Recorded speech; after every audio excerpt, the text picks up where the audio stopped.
Good morning. Folks, many times you hear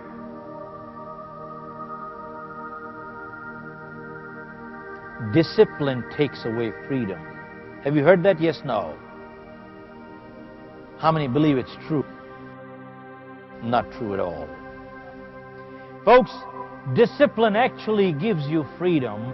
In fact, we need to find what is discipline. Folks, discipline is a track to run on.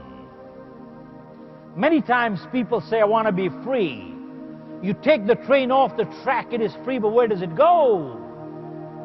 You take the steering wheel off the car, it is free, but where does it go? Nowhere. Discipline is a track to run on. It does not take away freedom, it actually gives you freedom. Anybody here who has a 2 or 3-year-old child? Raise your hand.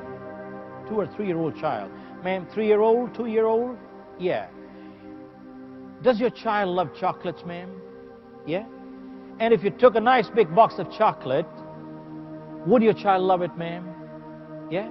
And the way kids are, when they like chocolates, they like to have the whole box in one go. Yes, ma'am. Yes, no. True? And let me ask you, if you let your child have the whole box in one go, what will happen? Your child will fall sick. But if you discipline your child to have 2 or 3 every day, they would enjoy it and stay in good health longer. Am I right? Did discipline take away or give freedom? Give freedom. 2, if you could drive on any side of the road anytime, you think you'd get home? No. But if we follow the discipline of the traffic law, we'd get home a lot faster. Yes, no. So discipline does not take away freedom. Folks, it actually gives you freedom. We need to learn from the animal kingdom, folks. Many times you got to be unkind to be kind. All medicine is not sweet, but you got to have it. All surgery is not painless, but you got to take it. Nature teaches us a lot. We all have seen that big animal, the mama giraffe, 20 feet tall. A mama giraffe gives birth to a baby giraffe standing. Too tall it can't sit. All of a sudden, the baby plops down from mama's cushion and falls down on earth. Bang. Baby is weak and wobbly, can't get up. What does first thing mama do? Mama goes right behind the baby, takes a little head start, and comes and gives one kick. And the baby jumps up. I'm sure giraffe kicks must be pretty hard. I haven't had it. But the baby jumps up. Well, the legs are weak and wobbly. The baby falls down again. Mama goes behind and again gives one more kick. And the baby jumps up again, but the legs are weak and wobbly, and the baby falls down again. And mama goes behind and again gives one more kick. Mama keeps kicking till the baby is able to get on its feet. Why? Because mama realizes that the only chance of survival for the baby in the jungle is to get on its feet. Otherwise, they would be what? Yeah, they would be eaten up by the predators. Question is this an act of love? Yes, no. Folks, discipline is an act of love. Parenting and leadership is not a popularity contest. Parenting and leadership is not a popularity contest. It is an act of love. Sometimes you got to be unkind to be kind. I'll share with you a little poem. In fact, one time, a judge convicted a robber and asked him, do you want anything to say? He said, yep. Send my parents to jail too. He said, why? He said, when I was a little boy, I stole a pencil from the school. My parents knew about it, never said a word. Then I stole a pen. They knew about it, never said a word. And then I started stealing other things, never said a word. Gradually, I started stealing in my neighborhood. And here I am. And if anybody belongs in the jail, my parents do too. Folks, that does not absolve him of his own responsibility. But the question is, did the parents do their job right? Yes, no. Folks, parenting is not a popularity contest. I'm going to share with you a poem.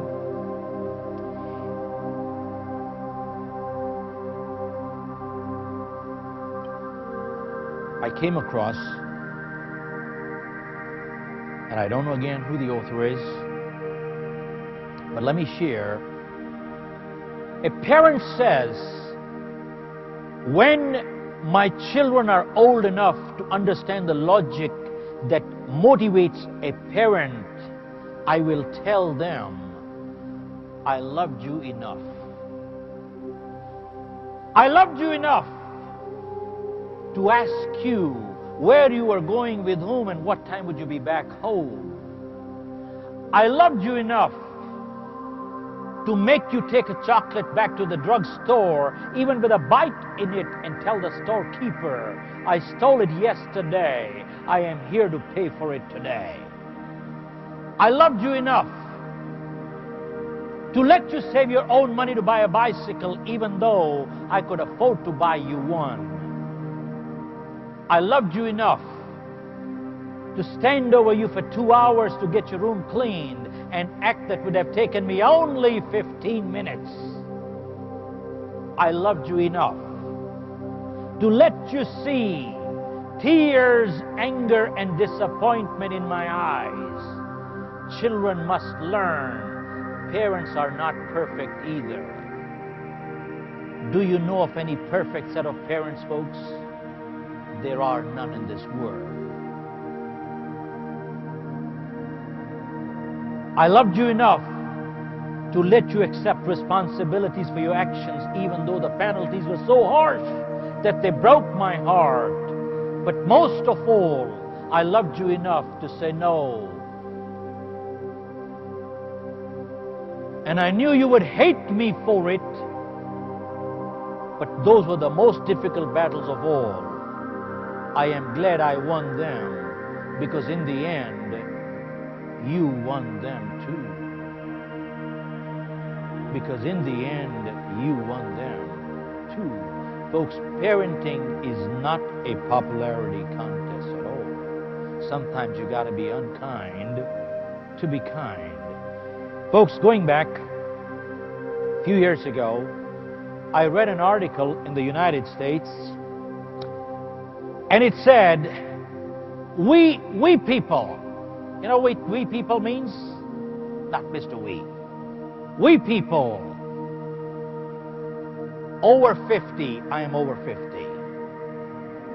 We are the no generation. You know what the no generation means?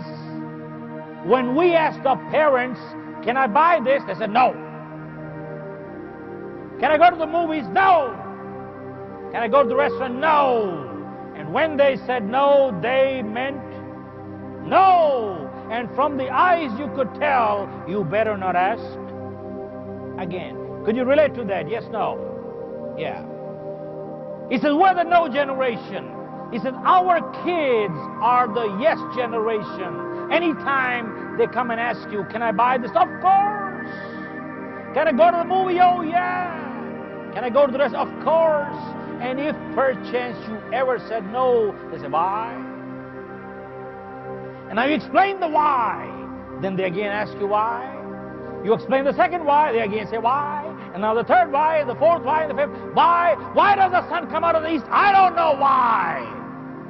That's the way it is. When you go to the doctor, he looks at your blood profile and he says, you got malaria. You say, why? What do you mean, why? Because he's went through 30 years of medical school, because he knows more than you do. That's why.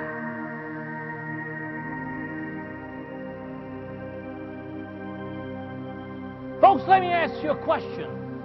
Does a 4-year-old have the same maturity level of a 40-year-old? Yes, no. You can explain all the why you want. Sometimes they don't understand, because I say so. Folks, I'll answer all the why you want so long as the why comes out of inquisitiveness. That's fine. But sometimes people who have never learned to obey can never learn to command either. Hello? People who have never learned to obey have never learned to command either. Folks, parenting is not a popularity contest. I see the time here. I could go on for 3 days, folks. Now, do you want me to go on a little bit more or stop here? Go on. Where's Richard?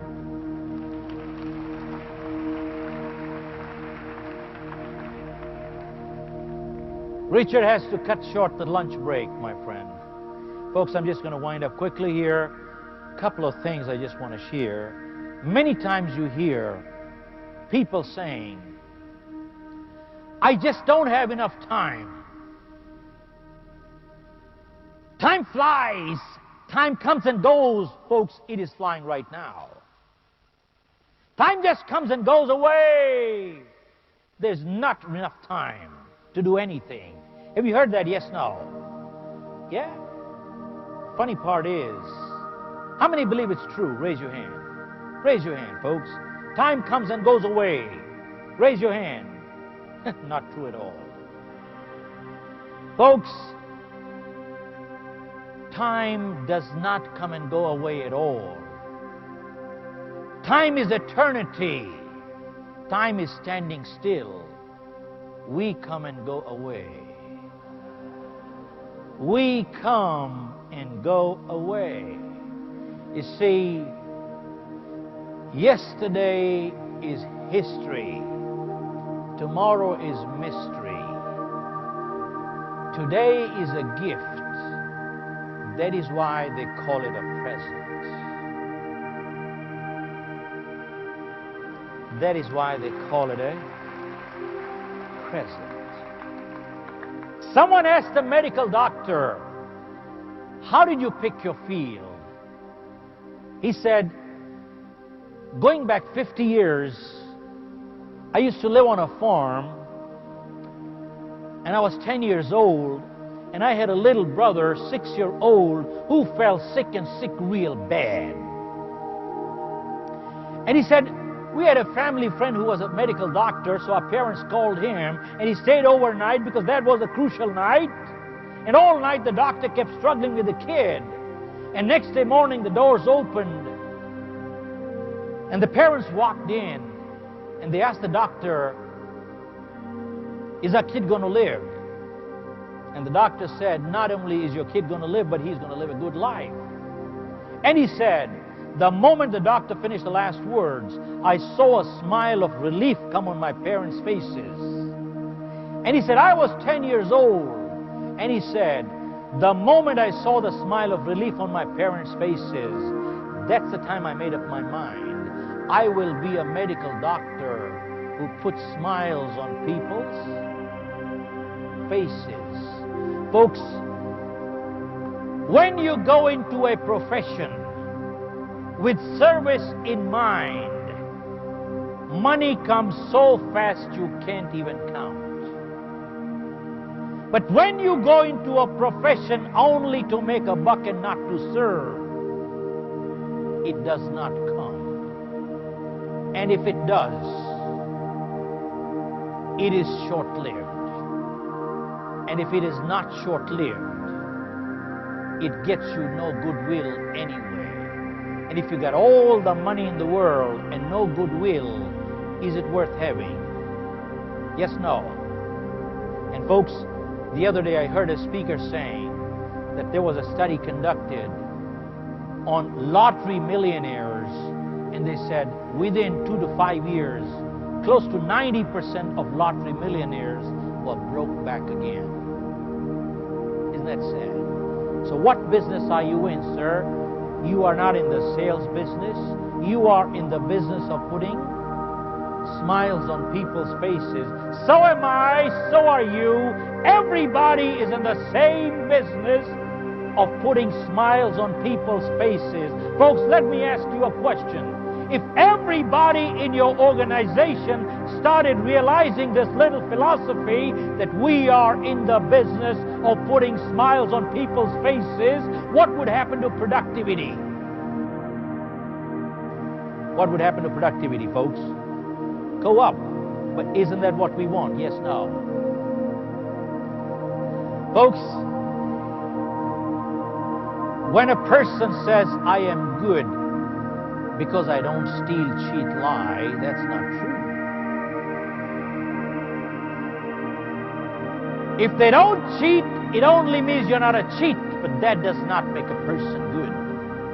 If a person does not tell lies, it only means they're not a liar, but that does not make a person good. And when they say, I don't steal, it only means you're not a thief, but that does not make a person good. Folks, go ask a doctor. Absence of ill health does not mean good health. Hello? Similarly, absence of fault does not make a person good. A person becomes good when they actually do good. And that is what they call proactive. Hello? That is what they call proactive. My friend, I'd like to read something out to you. 2 items. This is something that changed my life. Again, I wish I know who wrote this. We don't have the author's name. It says, don't quit. When things go wrong, as they sometimes will, when the road you are trudging seems all uphill, when the funds are low and the debts are high and you want to smile, but you have to sigh. When care is pressing you down a bit, rest if you must, but don't you quit. Life is queer with its twists and turns, as every one of us sometimes learns, and many a failure turns about when he might have won had he stuck it out. Don't give up. Though the pace seems slow, you may succeed with another blow. Success is failure turned inside out, the silver tints of clouds of doubt. You never can tell how close you are. It may be near when it seems so far. So stick to the fight when your hardest hit. It's when things seem worse that you must not quit.